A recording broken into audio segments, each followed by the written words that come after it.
Hello friends, அனைவருக்கும் வணக்கம். இந்த வீடியோவில் என்ன பார்க்க போகிறோம் அப்படின்னா, நம்ம ஃப்ரீ டெஸ்ட் பேட்சோட டெஸ்ட் 7 ஆன்சர் கீ பார்த்துடலாம். ஸோ இந்த டெஸ்ட்டில் என்னென்னலாம் நம்ம கவர் பண்ணி கொஷின்ஸ் எடுத்திருந்தோம் அப்படின்னா, தமிழ் 12th தமிழ் புத்தகம், ஓகேவா. அதே மாதிரி ஜென்ரல் ஸ்டடீஸில் கூட்டாட்சி அடிப்படை தன்மை, அப்புறம் மத்திய மாநில உறவுகள், சென்ட்ரல் ஸ்டேட் ரிலேஷன்ஷிப்பு, அப்புறம் தேர்தல், நீதி அமைப்புகள், ஓகேவா, ஹைகோர்ட்டு, சுப்ரீம் கோர்ட்டு, அப்புறம் பொது வாழ்வில் ஊழல், Lokpal, Lok Ayukta, CBI central bureau of investigation, central vigilance commission CVC, right to information act RTI, அப்புறம் மேக்ஸில் பார்த்தோம்னா ஏரியா அண்டு வால்யூம், பரப்பளவு மற்றும் கொள்ளளவு அப்படின்ற டாபிக்ஸ்லாம் பார்த்துருந்தோம் மென்சுரேஷனில். ஸோ இதெல்லாம் பேஸ் பண்ணி தான் இந்த கொஷின்ஸ் அப்படின்றத எடுத்திருந்தது.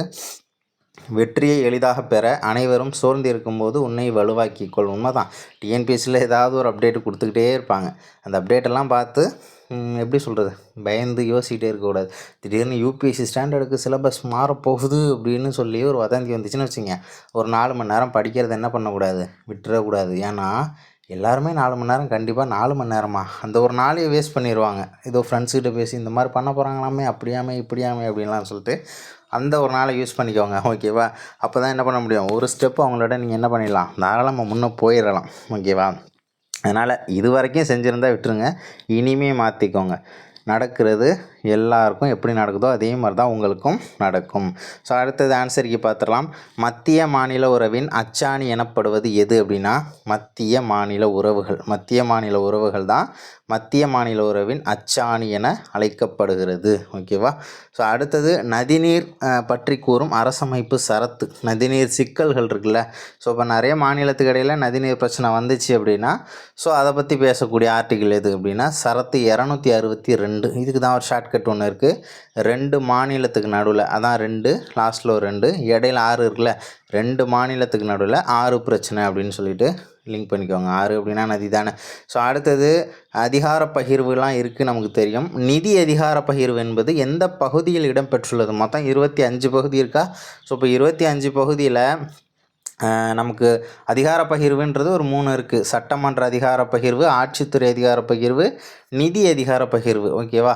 அதாவது கொஷினை படித்து ஆன்சரை மட்டும்தான் சொல்லிட்டு போகணுங்கிறது எனக்கு இன்ட்ரெஸ்ட் கிடையாது.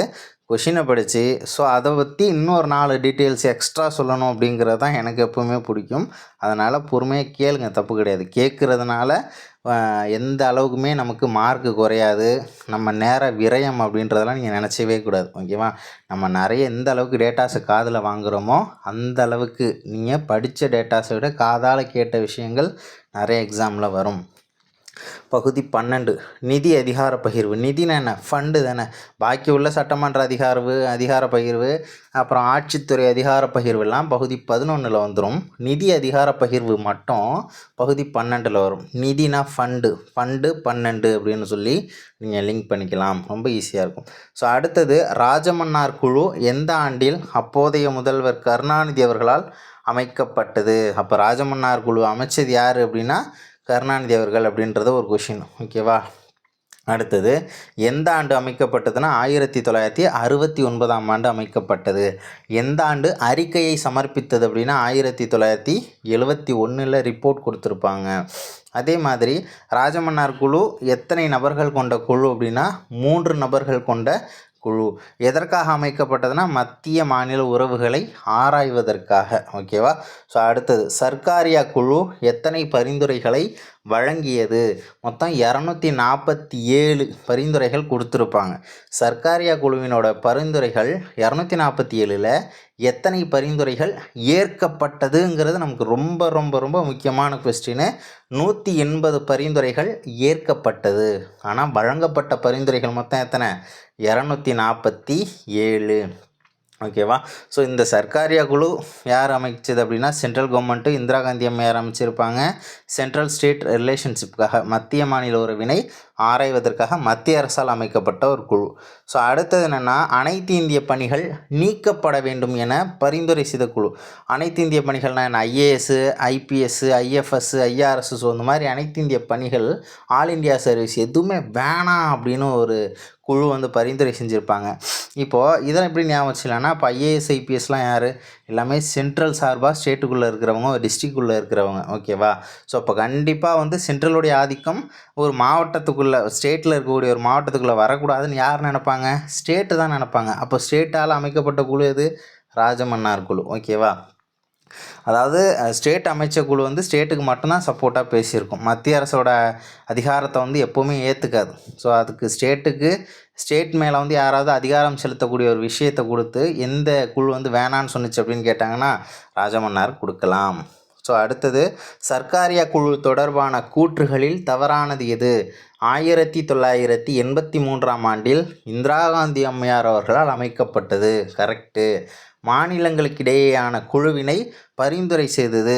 மாநிலங்களுக்கு இடையில் வந்து இன்டர்ஸ்டேட் கவுன்சில் வந்து ஆரம்பிக்கணும் அப்படின்னு சொல்லிட்டு இவங்க பரிந்துரை கொடுத்துருப்பாங்க. மேக்சிமம் இந்த பரிந்துரையை எல்லா குழுக்களுமே கொடுத்துருப்பாங்க. அடுத்தது, அகில இந்திய பணிகள் வலுவாக்கப்பட வேண்டும் என பரிந்துரை செய்தது. ஆமாம், அகில இந்திய பணியே வேணான்னு சொன்னது ஸ்டேட்டால் அமைக்கப்பட்ட ராஜமன்னார் குழு. அகில இந்திய பணிகள் இன்னும் நல்லா ஸ்ட்ரென்தன் பண்ணணும் அப்படின்னு சொன்னது யார் அப்படின்னா சர்க்காரியா குழு. ஓகேவா? அது மத்திய அரசால் அமைக்கப்பட்ட ஒரு குழு. ஓகே. அடுத்தது, இருமொழி கொள்கையை பரிந்துரை செய்தது. இருமொழி கொள்கை கிடையாது. இருமொழி கொள்கைனாலே அண்ணா வந்துடுவார். இருமொழி கொள்கை கிடையாது. மும்மொழி கொள்கையை பரிந்துரை செய்த குழு எது அப்படின்னு கேட்டாங்கன்னா சர்க்காரியா குழு. ஓகேவா? அடுத்தது, அரசமைப்பின் செயல்பாடு குறித்து ஆராய அமைக்கப்பட்ட குழு எது?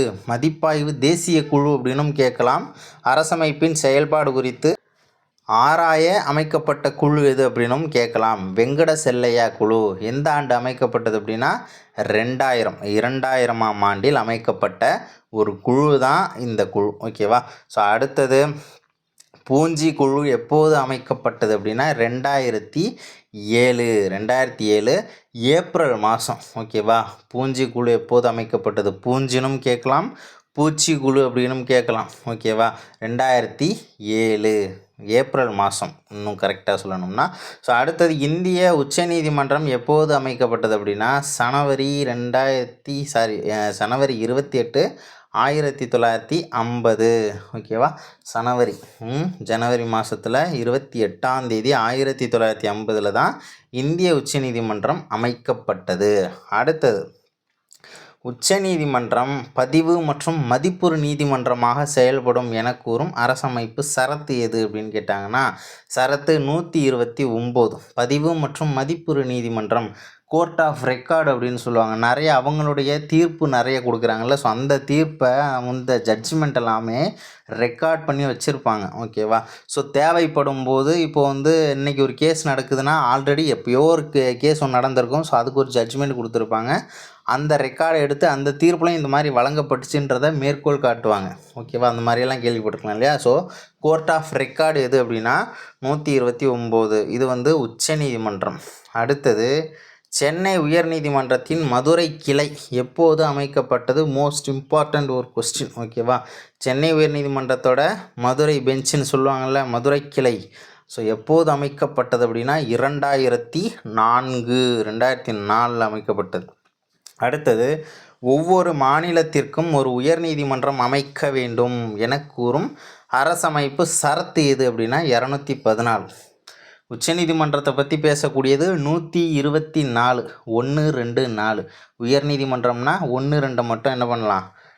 1, 2 கிடையாது, 2, 1, 4 அப்படின்னு மாற்றிக்க வேண்டியதான். 1, 2 அப்படி திருப்பி போட்டுக்க வேண்டியதான். 124 214 மாறினா அது உயர்நீதிமன்றம். அடுத்தது, தவறான இணை எது? பொதுவான உயர்நீதிமன்றம். ஓகேவா? பொதுவான உயர்நீதிமன்றத்தில் எது தவறு அப்படின்னு பார்த்தோம்னா, ஃபஸ்ட்டு ஒன்று அருணாச்சல பிரதேசம், செகண்ட் ஒன்று அஸ்ஸாம், தேர்டு ஒன்று மிசோரம், 4வது லட்சத்தீவு. இப்போ அருணாச்சல பிரதேசம், அஸ்ஸாம், அப்புறம் மிசோரம் எல்லாத்துக்குமே காமனான ஒரு உயர்நீதிமன்றம் கவுஹாத்தியில் இருக்குது. ஓகேவா? இது கோர்ட்டு அப்படின்ற ஒரு தலைப்பில் அந்த இதோட சட்டத்திருத்தங்களுக்கு அடுத்து ஒரு வீடியோ ஒன்று போட்டிருப்போம். ஸோ ஃபுல்லாமே ஷார்ட்கட்டு. ஓகேவா? ஸோ அதை வந்து நோட் பண்ணிக்கோங்க கண்டிப்பாக. அதே மாதிரி லட்சத்தீவுக்கு எது வந்து ஹைகோர்ட் அப்படின்னா கேரளா வரும். லட்சத்தீவுக்கு கேரளா வரும். ஓகேவா? அதை மறந்துட வேண்டாம். அடுத்தது, அதுவே வந்து இதுக்கு கேட்டாங்க, அந்தமான் நிக்கோபார் கேட்டாங்கன்னா அது வங்காளம் வந்துடும். அடுத்தது, தேர்தல் ஆணையம் பற்றி கூறும் அரசமைப்பு பகுதி மற்றும் சரத்து எது அப்படின்னா பார்ட் 15 இருக்குது. தேர்தல் ஆணையம்ங்கிறது பார்ட் 15 324 329 வரை ஓகேவா தேர்தல் ஆணையம் பற்றி பேசக்கூடிய பகுதி மற்றும் சரத்துக்கள். அடுத்தது இந்தியாவில் தேர்தல் வயது வந்தோர் வாக்குரிமை அடிப்படையில் நடைபெறும் என கூறும் அரசமைப்பு சரத்து எது அப்படின்னு பார்த்தோம்னா சரத்து 326. ஃபுல்லாகவே ஷார்ட்கட் இருக்குது. ஸோ அதை நீங்கள் ரெஃபர் பண்ணிக்கோங்க. நம்ம சேனல்லையே ப்ளேலிஸ்ட்டில் இருக்குது, செக் பண்ணுங்கள்.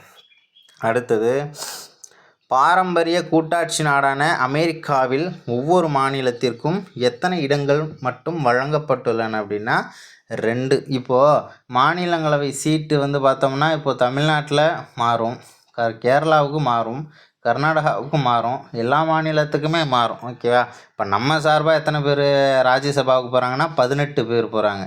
தமிழ்நாட்டிலேருந்து லோக்சபாவுக்கு போகக்கூடிய எம்பிஸ் எத்தனை பேர்னா 39. ஆனால் கேரளாவுக்கு மாறும், கர்நாடகாவுக்கு மாறும் ஓகேவா. ஆனால் அமெரிக்காவில் இருக்கக்கூடிய மாநிலத்தில் அங்கே சப்போஸ் அங்கே வந்து ஒவ்வொரு மாநிலத்துலேயும் 2 பிரதிநிதித்துவம் எல்லாருக்குமே காமன் தான், மக்கள் தொகை அடிப்படையில் இல்லாமல் எல்லா ஸ்டேட்டுக்கும் 2 காமனாக 2 சீட்டு மட்டும்தான் கொடுப்பாங்களாம். ஆனால் இங்கே வந்து அப்படி கிடையாது, மாறும்.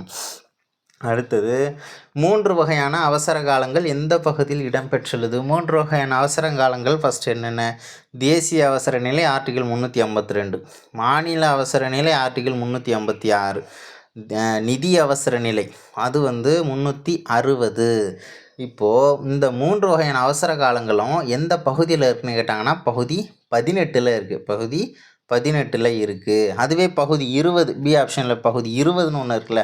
ஸோ அப்போ 20க்குள்ளே எது வருது அப்படின்னா இப்போது சட்ட திருத்தங்கள் மேற்கொள்ளக்கூடிய முக்கியமான ஒரு சரத்து வந்து சரத்து 368. இப்போ ஆர்டிகல் 368 யூஸ் பண்ணி தான் சட்ட திருத்தங்கள் கொண்டு வர முடியும். அந்த 368 எந்த பார்ட்டில் இருக்குது அப்படின்னா 20ல் இருக்குது. அடுத்தது ஒன்றிய பட்டியலில் எத்தனை வகையான அதிகாரங்கள் இடம்பெற்றுள்ளது அப்படின்னா மொத்தம் 100 துறைகள் அதனுடைய பட்டியலில் இருக்குது. அதாவது சென்ட்ரலில் ஓகேவா லிஸ்ட் இருக்குல்ல, மத்திய பட்டியல், மாநில பட்டியல், பொதுப்பட்டியல் அப்படின்னு சொல்லிட்டு. ஸோ அதில் வந்து சென்ட்ரலுடைய பட்டியல் மத்திய பட்டியலில் 100 துறைகள் இருக்குது. அடுத்தது மத்திய மாநில நிதி பகிர்வில் வரி வருமான பகிர்வு 5 வகைகளில் தீர்மானிக்கப்பட்டுள்ளது. 5 வகைகளில் தீர்மானிக்கப்பட்டுள்ளது. சென்ட்ரல் டேக்ஸ் போடுவாங்க, ஸ்டேட்டு கலெக்ட் பண்ணிப்பாங்க. சென்ட்ரல் டேக்ஸ் போடுவாங்க, சென்ட்ரலே வசூலிப்பாங்க, அந்த ஸ்டேட்டுக்கு கொடுத்துருவாங்க. அதே மாதிரி சென்ட்ரல் போடுவாங்க, ஸ்டேட்டு வாங்குவாங்க. சென்ட்ரலே போட்டு சென்ட்ரலே வாங்கி 2 ஸ்டேட்டுக்கு நடுவில் பிரித்து கொடுக்குற மாதிரி ஒரு 5 வகையான நிதி பகிர்வு அப்படின்றது இருக்குது. அடுத்தது மண்டல குழுக்களின் நோக்கம் கூட்டுறவு கூட்டாட்சியை வளர்ப்பது என கூறியவர் யார் அப்படின்னா ஜவஹர்லால் நேரு. மண்டல குழுக்களின் நோக்கம் கூட்டுறவு கூட்டாட்சியை வளர்ப்பது சொன்னது யார்? ஜவஹர்லால் நேரு. அடுத்தது நதிநீர் ஆணைய சட்டம் எப்போது இயற்றப்பட்டது அப்படின்னா 1956 ஓகேவா. மாநில மறுசீரமைப்பு சட்டம் 1956 நவம்பர் 1 வந்த மாதிரி இது 1956 அதே வருஷத்தில் வந்திருக்கு ஓகேவா. அடுத்தது அம்பேத்கர் அவர்களால் தேவையற்ற வார்த்தை என வர்ணிக்கப்பட்ட சரத்து எது அப்படின்னா சரத்து 356. அதுவே அம்பேத்கர் அவர்களால் இதயம் மற்றும் ஆன்மா என அழைக்கப்பட்ட சரத்து எது அப்படிங்கிறத கமெண்ட்டில் சொல்லுங்கள். இந்த 356 அப்படின்றது தேவையற்ற வார்த்தை என வர்ணிக்கப்பட்ட ஒரு சரத்து ஓகேவா. தேவையற்ற வார்த்தை என வர்ணிக்கப்பட்டது. ஏன் அப்படின்னா எல்லாமே வந்து இது 356 மாநில அவசர நிலை, இதெல்லாம் வந்து தேவையில்லாதுப்பா அப்படின்னு சொல்லியிருப்பார் அம்பேத்கர். ஸோ அடுத்து தவறான கூற்றை கண்டறி ஓகேவா.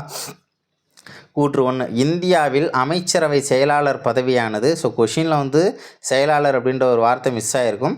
ஸோ அது மிஸ் ஆகிருந்தாலும் பரவாயில்ல, நீங்கள் அமைச்சரவை பதவியானது அப்படின்றது கரெக்டு தான் அப்படின்னு வச்சுக்கலாம். இந்தியாவில் அமைச்சரவை செயலாளர் பதவியானது 1950ஆம் ஆண்டு உருவாக்கப்பட்டது. கூற்று 2, இந்தியாவின் முதல் அமைச்சரவை செயலாளர் NR பிள்ளை அப்படின்றவர். கூற்று 3, இவரே அமைச்சரவை செயலகத்தின் தலைவர் ஆவார். 3மே சரி. அமைச்சரவை செயலாளர் பதவி உருவாக்கப்பட்டது 1950. முதல் அமைச்சரவை செயலாளர் NR பிள்ளை, இவர் தான் அமைச்சரவை செயலகத்தோட தலைவர். ஆனால் ஆப்ஷனில் என்ன கொடுப்பாங்க? அமைச்சரவை செயலகத்தின் பொருளாளர் ஆவார், செயலாளர் ஆவார்னு கொடுத்தோம்னா நம்ம என்ன பண்ணிப்போம்? மாட்டிப்போம். ஆனால் அதில் நம்ம கொஷின் என்ன தான் அமைச்சரவை செயலாளர்னா இருக்குது, ஆனால் அமைச்சரவை செயலகத்தோட தலைவரே இவர் தான். மூன்றுமே சரியானது. அடுத்தது 25. சர்தார் பட்டேல் தேசிய காவல் பயிற்சி நிலையம் எங்கு உள்ளது? ஐபிஎஸ், ஓகேவா, இந்தியன் போலீஸ் சர்வீஸ், ஓகேவா. ஸோ இது வந்து பார்த்தோம்னா எங்கே ட்ரைனிங் இன்ஸ்டியூட் எங்கே இருக்குது அப்படின்னா ஹைதராபாத்தில் இருக்குது. ஐஏஎஸ், இந்தியன் அட்மினிஸ்ட்ரேட்டிவ் சர்வீஸ், அது வந்து பார்த்தோம்னா முசோரியில் இருக்குது, ஓகேவா, முசோரி, ஓகேவா, மறந்துட வேண்டாம். ஸோ அடுத்தது விடுதலைக்கு பின்னர் உருவாக்கப்பட்ட ஒரே அகில இந்திய பணி எது அப்படின்னா இது வந்து ரொம்ப ரொம்ப ரொம்ப முக்கியமான கொஸ்டின். இந்திய வனப்பணி, அதாவது இந்தியன் ஃபாரஸ்ட் சர்வீஸ், ஐஎஃப்எஸ்ன்னு சொல்கிறாங்கல்ல, இந்திய வனப்பணி 1963 ஆஃப்டர் இண்டிபெண்டன்ஸ். ஸோ அடுத்தது இப்போது ஃபினான்சியல் இயர் அப்படிங்கிறது நமக்கு தெரியும். ஏப்ரல் 1 ஆரம்பித்து மார்ச் 31 வரைக்கும் தான் இப்போதைக்கு ஃபினான்சியல் இயர் அப்படின்னு சொல்லுவாங்க. ஆனால் 1866 முதல் நிதியாண்டுங்கிறது எப்படி இருந்துச்சு அப்படின்னா அதுக்கு முன்னாடி வரைக்கும், ஓகேவா, 1866க்கு முன்னாடி வரைக்கும் எப்படி இருந்துச்சு அப்படின்னா மே 1லேருந்து ஏப்ரல் 30 வரைக்கும் அப்படின்னு சொல்லிட்டு இருந்துச்சு. ஸோ இதை மட்டும் மாற்றிக்கலாம். 1866லேருந்து வந்து ஏப்ரல் 1 மார்ச் 31 வரைக்கும் அப்படின்னு சொல்லிட்டு ஃபினான்சியல் இயர் மாற்றிருக்காங்க. இப்போ வரைக்கும் அப்படி தான் போயிட்டுருக்கு. ஸோ அதுக்கு முன்னாடி எப்படி இருந்துச்சு அப்படின்னு கேட்டாங்கன்னா மே 1லேருந்து ஏப்ரல் 30 வரைக்கும் அப்படின்னு இருந்திருக்கு. ஏப்ரல் 1 இப்போ ஆரம்பிக்கிறோம். ஸோ அதுக்கு முன்னாடி எப்படி இருந்துச்சுன்னா அதுக்கு அடுத்த மாதம், ஏப்ரலுக்கு அடுத்த மாதம் மே 1 ஆரம்பித்து ஏப்ரல் 30 வரைக்கும் இருந்திருக்கு. ஸோ அதை வந்து இப்போ நம்ம எப்படி வச்சுருக்கோம் அப்படின்னா ஏப்ரல் 1லேருந்து மார்ச் 31 வரைக்கும் நம்ம வச்சுருக்கோம். ஸோ அடுத்தது என்னென்னா முதல் பொது தேர்தல், ரொம்ப முக்கியமான ஒரு கொஷின் இது. முதல் பொது தேர்தல் மோஸ்ட் ரிப்பீட்டட் கொஸ்டின் இது. மொத்தம் 489 இடங்கள் இருந்துச்சு. ஃபஸ்ட்டு நீங்கள் கிளியராக தெரிஞ்சுக்கணும், எல்லாத்துலேயுமே 4 வந்துக்கிட்டே இருக்கும், ஓகேவா. மொத்தம் 489 இடம் இருந்துச்சு. அதில் 366 இடத்துல காங்கிரஸ் வெற்றி பெற்றது, ஓகேவா. ஆனால் 489 தொகுதியிலையுமே எலெக்ஷன் நடந்துச்சான்னு பார்த்தோம்னா கிடையாது. 401 தொகுதியில் தான் நடந்திருக்கும். அதில் 366 இடத்துல வந்து காங்கிரஸ் ஜெயிச்சிருப்பாங்க. இது வந்து மொத்த வாக்குப்பதிவில் 50%ங்கிறது தவறு. அது தாண்டியே வந்திருக்கும் நமக்கு, ஓகேவா. அதை தாண்டி 64 கிட்ட வந்திருக்கும், ஓகேவா. ஸோ அடுத்தது அந்த எலெக்ஷனில் எத்தனை கட்சிகள் வந்து போட்டி போட்டாங்க அப்படின்னா 54 கட்சிகள். இங்கே ஒரு 4 வந்துருச்சு, 64 ஒரு 4 வந்துருச்சு, 364 ஒரு 4 வந்துருச்சு, 489 ஒரு 4 வந்துருச்சு, 401லையும் 4 வந்திருக்கு, 401, ஓகேவா. மொத்தம் எத்தனை தொகுதியில் எலெக்ஷன் நடந்துச்சு அப்படின்னா 401. ஸோ அடுத்தது இது தேர்தல் சம்பந்தமாக போடப்பட்ட குழு. தார்குந்த் குழு எப்போது போடப்பட்டது அப்படின்னா 1974 போட்டிருப்பாங்க. இந்திரஜித் குப்தா தேர்தல் நிதி தொடர்பாக போடப்பட்ட ஒரு குழு. இது 1998 போடப்பட்ட ஒரு குழு. தினேஷ் கோஸ்வாமி குழு வந்து பார்த்தோம்னா 1990 அமைக்கப்பட்ட ஒரு குழு.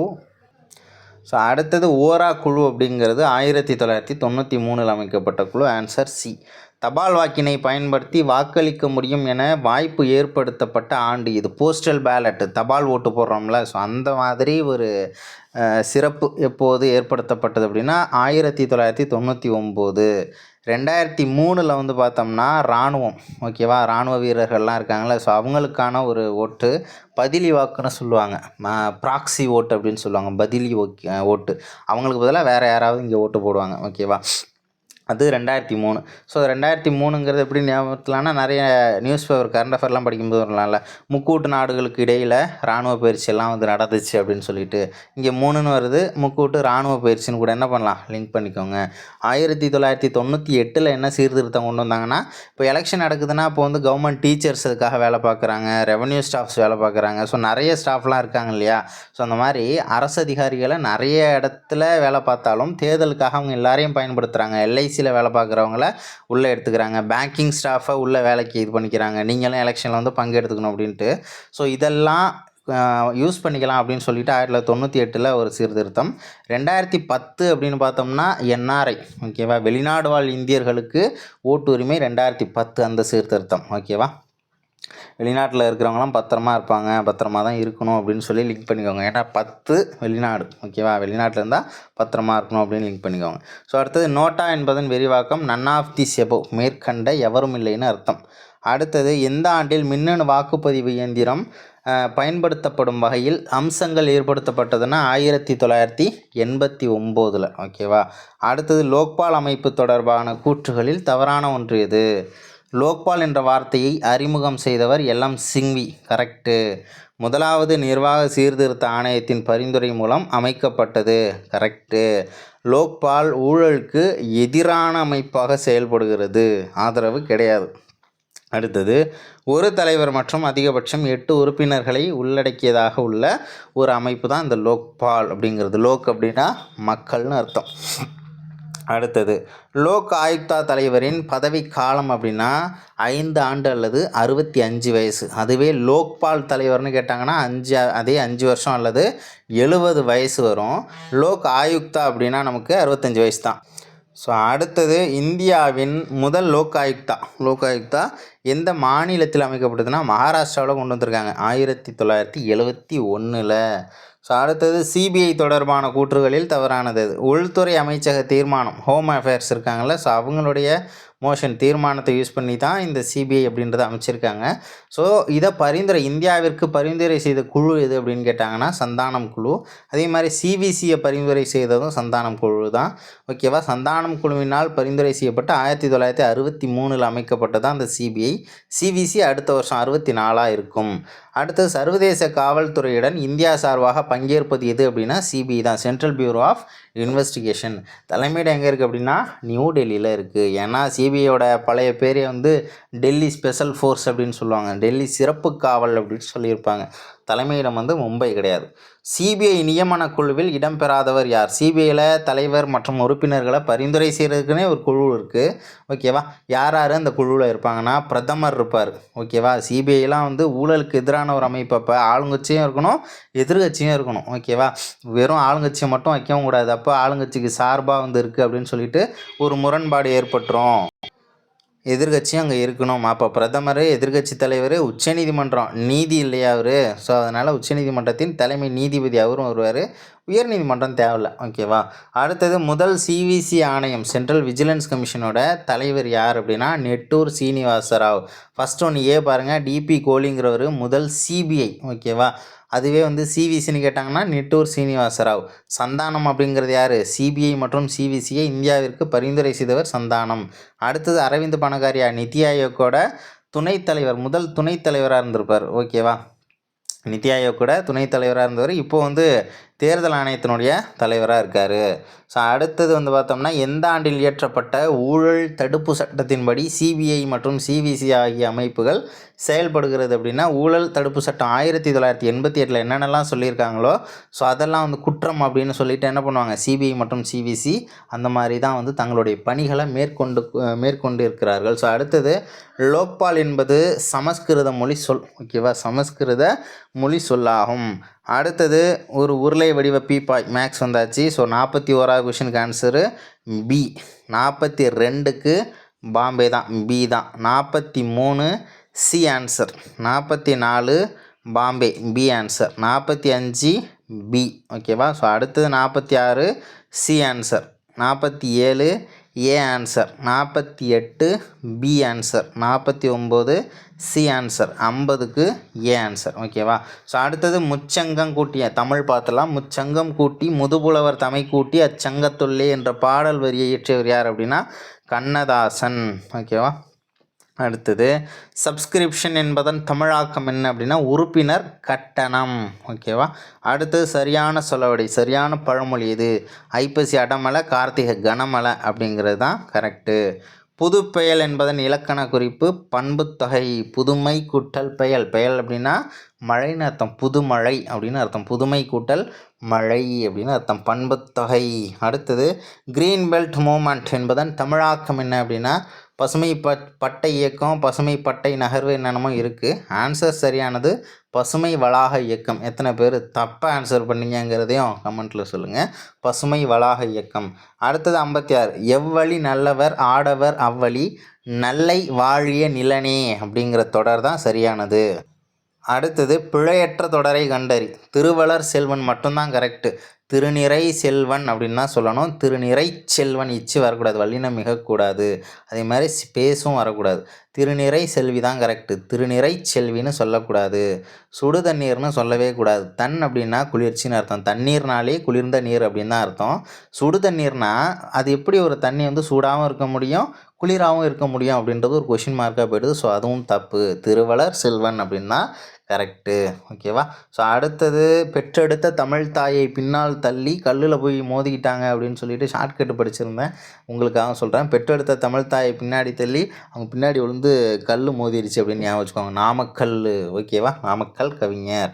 அடுத்தது திருக்குறள் முதலில் அச்சடிக்கப்பட்ட ஆண்டு 1812 தஞ்சாவூரில். ஓகேவா? அடுத்தது திருவள்ளுவர் பல்கலைக்கழகம் எங்கு அமைக்கப்பட்டுள்ளது? திருவள்ளுவர் பல்கலைக்கழகம் எங்கு அமைக்கப்பட்டுள்ளதுன்னா வேலூர். விடை தெரியவில்லை கிடையாது, வேலூரில் இருக்குது. ஓகேவா? வேலூரில் அமைக்கப்பட்டுள்ளது. ஆன்சரை வந்து மாற்றிக்கோங்க. வேலூரில் இருக்குது. ஸோ அடுத்தது ஔவையார் அகநானூற்றில் எத்தனை பாடல்கள் பாடியுள்ளார் அப்படின்னா அகநானூரில் 4 பாடல்கள் பாடியுள்ளார். ஓகேவா? அடுத்தது வள்ளியோர் என்பதன் பொருள் என்ன?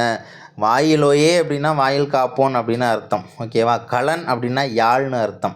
வள்ளியோர் அப்படின்னா வள்ளல்னு அர்த்தம். அடுத்தது வாழ்வின் அணியாக விளங்குவது எது? எத்தனை பேர் ஆன்சர் கரெக்டாக பண்ணீங்கிறதையும் ஆன்சர் கமெண்ட்டில் சொல்லுங்கள். கல்விங்கிறது தான் கரெக்டு. வாழ்வின் அணியாக விளங்குவது கல்வி. அடுத்தது சிறார் என்பதன் இலக்கண குறிப்பு அப்படின்னு கேட்டிருக்காங்க. சிறார் அப்படின்னாலே தெரியும், செய்யுளிசை அளபடை அல்லது இசை நிறை அளபடை அப்படின்றது ஆன்சர். அடுத்தது பிழையான பழமொழியை தேர்ந்தெடு அப்படின்னு கேட்டிருக்காங்க. யானைக்கும் அடி சறுக்கும், திணை விதைத்தவன் திணையறுப்பான், வினை விதைத்தவன் வினையறுப்பான். கரெக்டு. ஊழி பெயரினும் தாம் பெயரார். கரெக்டு. எறும்பு ஊற கல்லும் தேயும் தான் கரெக்டு. எறும்பு நகர கிடையாது, எறும்பு ஊற கல்லும் தேயும் அப்படிங்கிறது தான் கரெக்டு. பாரதிதாசன் படைப்புகளில் பொருந்தாத ஒன்று எது? தமிழச்சியின் கத்தி, வீரத்தாய், எதிர்பாராத முத்தம், இது எல்லாமே அவருடைய படைப்பு தான். புரட்சின்றது அவருக்கு கிடையாது. கண்ணதாசன் படைப்புகளில் பொருந்தாத ஒன்று எது? கண்ணதாசன் படைப்புகளில் பொருந்தாத ஒன்று மாங்கனி கரெக்டு. ஆட்டனத்தி ஆதிமந்தி, இயேசு காவியம் எல்லாமே சரியானது. பாரத சக்தி மகாகாவியம் அப்படிங்கிறது கவியோகி சுத்தானந்த பாரதியாருடையது. அடுத்தது அந்தியிருளால் கருகும் உலகு கண்டேன் அவ்வாறே வான் கண்டேன் என்ற பாடல் வரியை இயற்றியவர் யார் அப்படின்னா பாரதிதாசன். ஓகேவா? பாரதிதாசன். கல்லாரே ஆயினும் கற்றாரை சேர்ந்தொழுகின் நல்லறிவு நாளும் தலைப்படுவர் என்ற பாடல் வரி இடம்பெற்றுள்ள நூல் எது அப்படின்னா நாலடியார். நாலடியாரில் இருக்குது. எத்தனை பேர் திருக்குறள் ஆன்சராக போட்டிங்கிறதையும் கமெண்ட்டில் மறக்காமல் சொல்லிவிடுங்க. ஏன்னா நீங்கள் ஆன்சரை திருக்குறள்னு தான் கொடுக்கணுங்கிற ஒரு நோக்கத்தோடையே அந்த கொஷினை நான் எடுத்தேன். எத்தனை பேர் நான் நினச்சதை வந்து செஞ்சு காமிச்சிருக்கீங்கிறதையும் தெரிஞ்சுக்கணும். ஓகேவா? ஆனால் ஆன்சர்ன்றது நாலடியார் தான். ஆனால் பார்க்குறதுக்கு திருக்குறள் மாதிரியே இருக்கும். அடுத்தது 70. ஆன முதலில் அதிகம் செலவானால் மானம் அழிந்து மதிகெட்டு என்ற பாடல் வரி ஔவையாரின் நல்வழி. ஓகேவா? நல்வழியில் இடம்பெற்றுள்ளது அப்படின்றதையும் சொல்லியிருக்காங்க. செலவை கம்மியாக பண்ணுன்னு சொல்லியிருக்காங்கப்பா. ஸோ அது வந்து நல்வழி. செலவு நல்லா பண்ணால் நல்ல வழியில் போனால் தான் செலவு கம்மியாக இருக்கும். ஓகேவா? கெட்ட வழியில் போனால் செலவு ஜாஸ்தியாக தான் ஆகும். அடுத்தது நீளம் இலக்கண குறிப்பு தருக. ஆகு பெயர் அப்படின்றதையும் நமக்கு சொல்லியிருப்பாங்க. எந்த மலைப்பகுதியிலிருந்து கொண்டு வரப்பட்ட நெல்லிக்கனியை ஔவைக்கு அதிகமாக அளித்தார் அப்படின்னா பூரிக்கல் மலை. ஓகேவா? பூரிக்கல் மழை. அடுத்தது தாங்கெட நேர்ந்த போதும் தமிழ் கெடல் ஆற்றா அண்ணல் என்ற பாடல் வரியை இயற்றியவர் யார் அப்படின்னா பாரதிதாசன். அடுத்தது தவறான இணையது. விரைவு காசாளர் டெல்லர். கரெக்டு தான். இணைய வங்கி முறையை வந்து இன்டர்நெட் பேங்கிங் அப்படின்னு சொல்லுவாங்க. பேங்கிங் சிஸ்டம் அப்படின்றது கிடையாது. கேட்பு வரைவோலை டிமாண்ட் டிராஃப்ட். கரெக்டு தான். பற்று அட்டை அப்படிங்கிறது டெபிட் கார்டு. கிரெடிட் கார்டுக்கு தமிழில் என்னங்கிறத நமக்கு கமெண்ட்டில் சொல்லிவிடுங்க. ஒருங்கிணைந்த திரையரங்க வளாகம் என்பதன் ஆங்கில மொழிபெயர்ப்பு என்ன அப்படின்னா மல்டிப்ளெக்ஸ் காம்ப்ளெக்ஸ் அப்படிங்கிறது தான் நமக்கு சரியானது.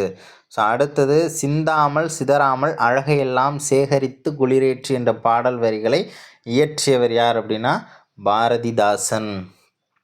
நேற்று முதல் அணையின் நீர்மட்டம் உயர்ந்து வருகிறது. இந்த மாதிரி கேள்விகளும் அடிக்கடி கேட்க ஆரம்பிச்சிட்டாங்க, உஷாராயிருங்க. ஓகேவா, அணையின் நீர்மட்டம் உயர்ந்து வருகிறது. சஞ்சீவி பர்வதத்தின் சாரல் என்ற நூலின் ஆசிரியர் பாரதிதாசன். ஓகேவா, சென்னை பல்கலைக்கழகத்தினால் உவேசா டாக்டர் பட்டம் பெற்றார். ஓகேவா, எந்த வருஷத்தில் அப்படின்னா 1932. அதுவே 2006 அப்படின்னா உவேசா அவர்களுக்கு அஞ்சல் தலை வெளியிடப்பட்டது 2006. ஓகேவா, ஸோ அடுத்தது 1942. ஸோ இவருடைய பெயரில் நூல் நிலையம் லைப்ரரி ஆரம்பிச்சிருப்பாங்க. உவேசா நூல் நிலையம் எந்த ஆண்டு அமைக்கப்பட்டதுன்னா 42. 2006 அஞ்சல் தலை, 32 டாக்டர் பட்டம், மறந்துட வேண்டாம். மாறுபட்ட ஒன்று அது புதிய ஆத்திச்சூடிங்கிறது தான் மாறுபட்டிருக்கு. ஓகேவா, ஏன்னா கொன்றை வேந்தன் நல்வழி மூதுரை எல்லாமே ஔவையாருடையது. புதிய ஆத்திச்சூடிங்கிறது யார்? அவங்க கிடையாது. அடுத்தது மை தடவி வாசிக்க தொடங்குவதனால் அக்ஷராபியாசத்தை டேஸ் எனலாம் அப்படின்னு கொடுத்துருக்காங்க. இது உவேசா அவர்களுடைய இந்த ஒரு பாடத்தில் இருக்கும். ஸோ மை தடவி புத்தகம் வாசிக்க தொடங்குவதனால் அக்ஷராபியாசத்தை மையாடல் விழா எனலாம். ஓகேவா, சீதால பத்திரம்னா தாழை மடல். வித்யாரம்பம், வித்யா அப்படின்னாலே கல்வி தான், ஆரம்பம்னா தொடக்கம், வித்யா ஆரம்பம், கல்வி தொடக்கம். ஓகேவா, வித்யா பியாசம் அப்படின்னா அடுத்த கேள்வியே தான் கல்வி பயிற்சி. ஓகேவா, கல்வி பயிற்சி, பியாசம்னாலே பயிற்சி, வித்யா பியாசம் அப்படின்னா கல்வி பயிற்சி. அதுவே அக்ஷராபியாசம் அப்படின்னா எழுத்து பயிற்சியில் வந்துடும். ஓகேவா, மறந்துட வேண்டாம். அடுத்தது 83. பிள்ளைகள் முதலில் மணலில் எழுதி பழகுவார்கள். எத்தனை பேர் ஆன்சரை நெல் அப்படின்னு சொல்லி போட்டிங்கன்றதையும் கமெண்டில் சொல்லிடுங்க. மணல் தான் கரெக்டு. அடுத்தது வள்ளுவனை பெற்றதால் பெற்றதே புகழ் வையகமே என வள்ளுவனை புகழ்ந்தவர் யார் அப்படின்னா பாரதிதாசன். ஓகேவா, தர்மர், அதுக்கப்புறம் திருக்குறளுடைய அந்த இது எழுதியிருப்பாங்க இல்லையா உரை. ஸோ அந்த ஆர்டர் ஃபில் பண்ண சொல்லி கேட்டிருக்காங்க. தர்மர், மணக்குடவர், தாமத்தர், நச்சர், பரிதி, பரிமேலழகர், அதுக்கப்புறம் தான் திருமலையர், இவங்க எல்லாரும் வருவாங்க. 86. மினி மீல்ஸ் என்பதன் தமிழாக்கம் என்ன அப்படின்னா சிற்றுணவு. ஓகேவா, மினி மீல்ஸ், சிற்றுணா அப்படிங்கிறது ஸ்நாக்ஸில் வந்துடும். ஓகேவா, சிற்றுணானா ஸ்நாக்ஸ்னு அர்த்தம், சிற்றுணவு தான் மினி மீல்ஸ். சிற்றீகை அப்படின்னா டிப்ஸில் வந்துடும். ஓகேவா, ஸோ அடுத்தது ஃபேமிலி ட்ரீ என்பதன் தமிழாக்கம், இதுவும் புத்தகத்தில் இருந்துச்சு, குடும்ப மரம். ஓகேவா, குடும்ப மரம் அப்படிங்கிறது தான் கரெக்டு. பிழையற்ற தொடரை கண்டறி, கோவலன் மதுரைக்கு சென்றான் அப்படின்னு தான் வரணும். குதிரையும் யானையும் வேகமாக ஓடியதுன்னு புத்தகத்தில் கொடுத்துருப்பாங்க. ஓடியதுன்னா குதிரை ஓடியது, யானை ஓடியதுன்னு சொல்லலாம். ஆனால் ரெண்டுத்தையும் சேர்த்து பன்மையாக சொல்லும்போது ஓடின அப்படின்னு தான் சொல்லணும். ஓகேவா, அதுதான் பிழையற்றது.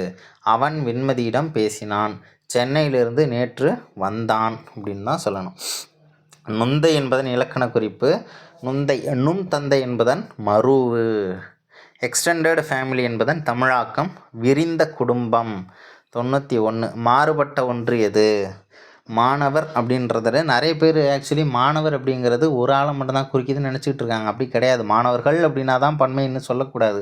மாணவர் அப்படின்னாலே பன்மை தான். மாணவர்னால் ஒரு ஆள் கிடையாது, ஒரு கூட்டத்தையே சொல்கிறாங்கன்னு அர்த்தம். மாணவர், ஓடின, வந்தார்கள், இதெல்லாமே பன்மை தான். ஓடினான் அப்படின்றது மட்டும்தான் நமக்கு ஒருமையில் வருது. வளையி என்பதன் இலக்கண குறிப்பு சொல்லிசை அளபெடை. சவுண்டு டெக்ஸ்சர் அப்படின்னா என்ன அப்படின்னா ஒளி பின்னல் அப்படின்னு அர்த்தம். பப்பற்றினா நமக்கு மரித்தாக்கம் வந்துடும். ஓகேவா, ஸோ அடுத்து சென்னையில் உவேசா பெயரில் எங்கு நூலகம் அமைக்கப்பட்டுள்ளது? திருவான்மியூரில் அமைக்கப்பட்டுள்ளது. அடுத்தது உவேசா அவர்கள் பட்டங்களில் தவறானது எது? மகாமகோபாத்தியாய, திராவிட வித்யாபூஷணம், தாக்ஷணாத்திய கலாநிதி. அதுவே தமிழ் தாத்தாங்கிறதும் அவரோட தான், ஆனால் தமிழ் வேந்தர் அப்படிங்கிறது அவருடையது கிடையாது. வயங்கு மொழி என்பதன் இலக்கண குறிப்பு வினைத்தொகை. அடுத்தது ஔவையார் குறுந்தொகையில் எத்தனை பாடல்கள் பாடியுள்ளார்? அகநானூரில் 4 பாடல்கள் பாடியுள்ளார்னு பார்த்தோம். குறுந்தொகையில் 15 பாடல்கள் பாடியிருக்காங்க. அவங்க பாடின மொத்த பாட்டு எத்தனைனா 59 பாட்டு. ஓகேவா, 9. அடுத்தது கல்வி கரையில கற்பவர் நாள் சில மெல்ல நினைக்கின் பிணிபல தெளிதி நாராய்ந்தமையுடைய நீரொழிய கற்பவே பாலோன் குறுகின் தெரிந்து எந்த நூல்னா நாலடியார். அடுத்தது கலன் என்ற சொல் உணர்த்தும் சொல் எது அப்படின்னா கலன் அப்படின்னா யாழ்னு அர்த்தம். ஓகேவா, யாழ் அது வந்து ஒரு இசைக்கருவி. அடுத்தது குழி மாற்று எந்த துறையோடு தொடர்புடைய சொல்? இலக்கியம், கணிதம், புவியியல், வேளாண்மை. குழி மாற்றுனா அந்த பெருக்கல் வாய்ப்பாடெல்லாம் வருது இல்லையா, ஸோ அது வந்து மேக்ஸ் கணிதத்தோட தொடர்புடையது. ஸோ எவ்வளோ ஆன்சர் போட்டிருக்கீங்க அப்படின்றதையும் கமெண்ட்டில் சொல்லுங்கள். ஸோ கொஸ்டின் வந்து எப்படி இருக்குது, இன்னும் எப்படி அப்டேட் பண்ணிக்கலாங்கிறதையும் சொல்லலாம், தப்பு கிடையாது. ஸோ அந்த மாதிரி சொன்னீங்கன்னா அதுக்கேற்ற மாதிரி மாற்றிப்பேன். எனக்கு தெரிஞ்சு இப்போது என்ன ரீசெண்டாக போயிட்டுருக்குதோ, இப்போ குரூப் 2 நான் அடிப்படையாக வச்சு தான் சில கொஷின்லாம் கூட உள்ளே எடுத்து வச்சுருப்பேன் தமிழ்லலாம் கூட, அது உங்களுக்கே தெரிஞ்சிருக்கும். இருந்தாலும் இப்படி தான் கேட்குறாங்க. ஓகேவா, இப்படி மாறிக்கிட்டாங்கங்கும்போது நம்மளும் ஸ்டைலை மாற்றி தான் ஆகணும். ஓகேவா, நம்ம வந்து ஓல்டு ஸ்டைல்லாம் இருக்கக்கூடாது. அதே மாதிரி சிலபஸில் உள்ளது மட்டும்தான்ப்பா கேட்குறாங்க, ஆனால் என்ன பண்ணுறாங்க, கொஞ்சம் டெப்த்தாகவும் கேட்குறாங்க, ஆனால் சிலபஸ்லேருந்து தான் வருது. அப்போது பாரதிதாசனுடைய பாட்டு ஏதோ கொடுத்துருந்தாங்கன்னா எல்லா வரியையும் முடிஞ்ச அளவுக்கு படிக்கிறதுக்கு ட்ரை பண்ணுங்கள். ஓகேவா, அப்படி தெரியலை, ஏதோ ஒரு பாட்டு வந்து புரியல, அது எப்படி லிங்க் பண்ணலாம் அப்படின்னு தெரியலை அப்படின்னாலும் கமெண்ட்டில் சொல்லுங்கள், அதுக்கு நான் ஹெல்ப் பண்ணுறேன். ஸோ அடுத்த வீடியோவில் அடுத்த அப்டேட்டோடு சந்திக்கலாம். தேங்க்யூ.